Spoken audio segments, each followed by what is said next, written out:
Hello, welcome or welcome back. My name is Ari and today we are unboxing my BlackLit book box for the month.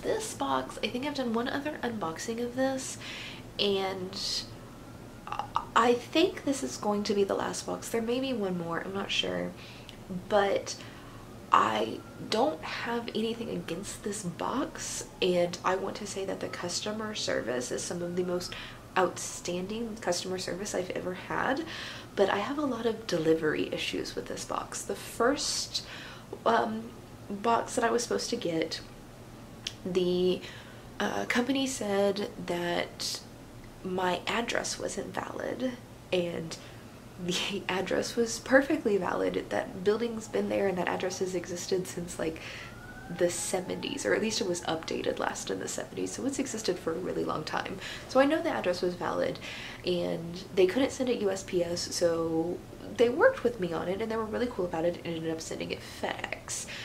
But I ended up getting the box like almost 2 months late. This one they sent FedEx again to a different address because they've moved, and this one they delivered it and it was marked delivered and I never got it, and I was like, oh shit, did something get stolen off the porch? But there was like a bunch of other packages the same day. None of them got stolen off the porch. And I contacted customer service and they were perfectly willing to send me another replacement box. Like, no questions asked. They're just like, yeah, sure, we'll get you another box. And she told me on Tuesday that she would send me another box, and the same day FedEx called and said that they found the box in the back of the truck and then they were delivering it. So apparently some driver marked it delivered and just left it on the truck instead of actually delivering it.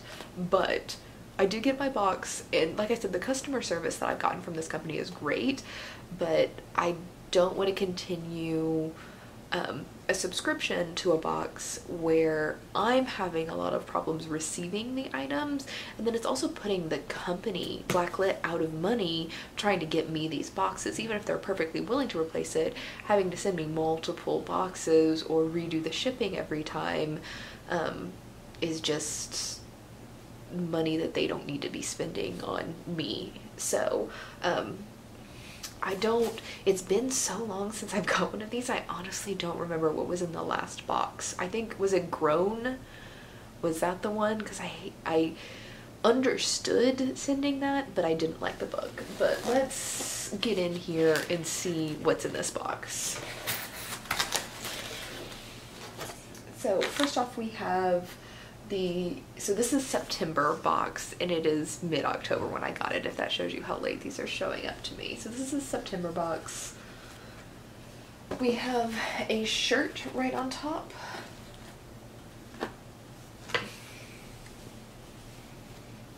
So, ignorance allied with power is the most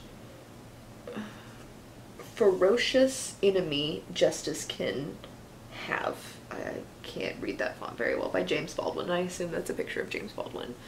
So there you go. That's a pretty nice shirt. Next we have a coffee mug. You know I like coffee mugs. It just says I like it. It says Get Lit. Very nice. Add it to my obscene coffee mug collection. Next we have these little scent Soy Melts, which I fortunately have a Soy Melt thing, but it would suck if I didn't have a Soy Melt thing. Let's see what these smell like.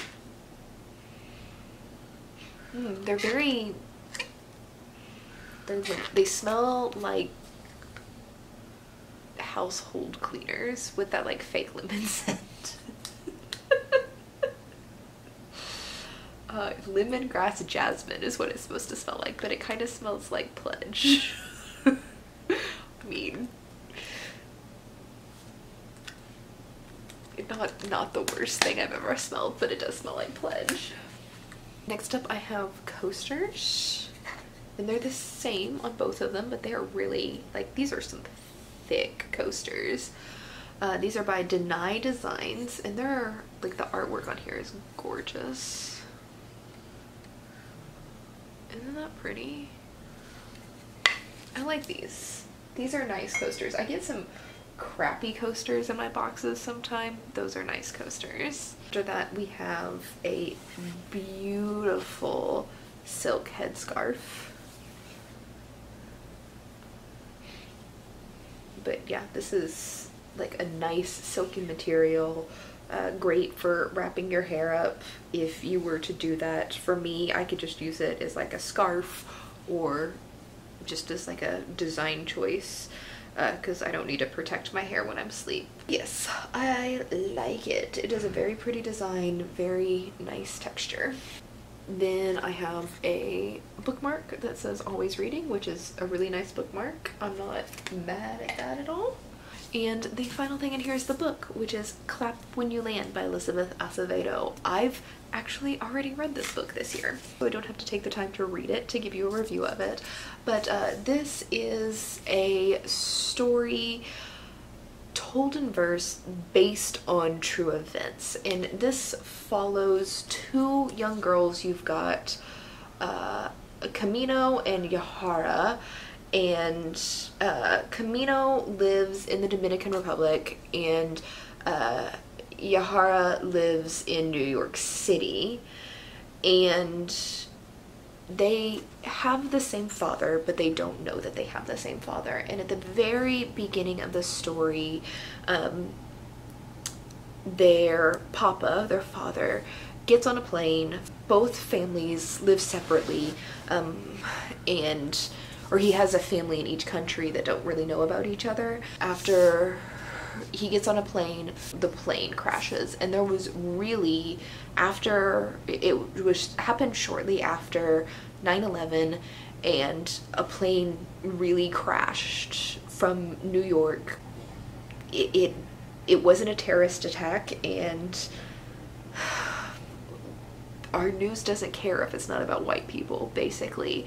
So it wasn't really, once they determined it wasn't a terrorist attack, it was kind of like ignored in the news, where everybody on board died. And I bet you know exactly what 9/11 was, but you've never heard of this plane crash. So Elizabeth Acevedo made a fictional story, but based on that flight. And this is basically about the two girls who didn't know they were related to each other, getting to know each other through like emails and communications once their father dies and they find out they exist. And it is a story told in verse, so the whole novel is poetry. I listened to this as an audiobook, so if you are interested in the story but don't particularly want to read poetry, I would definitely recommend the audiobook, because you can't really tell, and it is read by Elizabeth Acevedo, the author, and there's a second narrator. So there's two narrators, but one of them is the author. So it is very, very well done. A very good book. Highly recommend this. Even if you're not really into like young adult fiction, like general fiction, I still think this is a really, really great book. And it's very sad, very moving. It is not my genre at all, and I still liked it. I think I ended up giving this 4 stars when I read it, but it was definitely very enjoyable. Definitely recommend it. But anyway, that's the box. Let me know what you think of this box. And I do highly, highly recommend this box if you were interested in Black literature, because the value of the items you get in this box are definitely worth it. The books are popular Black works of fiction, so you're getting relatively new releases, not like super new releases, but relatively new releases by popular authors. And it will just, if you don't read a lot of Black fiction, it will help you read more, so diversify your reading with popular authors. The stuff in the box is cool, and if you do read Black fiction, or you yourself are a person of color and you think the stuff in this box is really cool, it's totally, this is one of the few boxes that I actually think is worth the value. And I get a lot of boxes and barely any of them's worth of value. If I didn't have shipping problems, I would probably continue getting this box for a very long time. I just don't want to screw the company that I think is doing great things out of money because I have shipping problems, and it's nothing on them. That it's completely me and the area I live in. So I don't want them to lose any more money having to pay for extra shipping for me. But I do highly recommend this box if it sounds interesting to you. But that's it for the box. I will see you in the next video. Bye.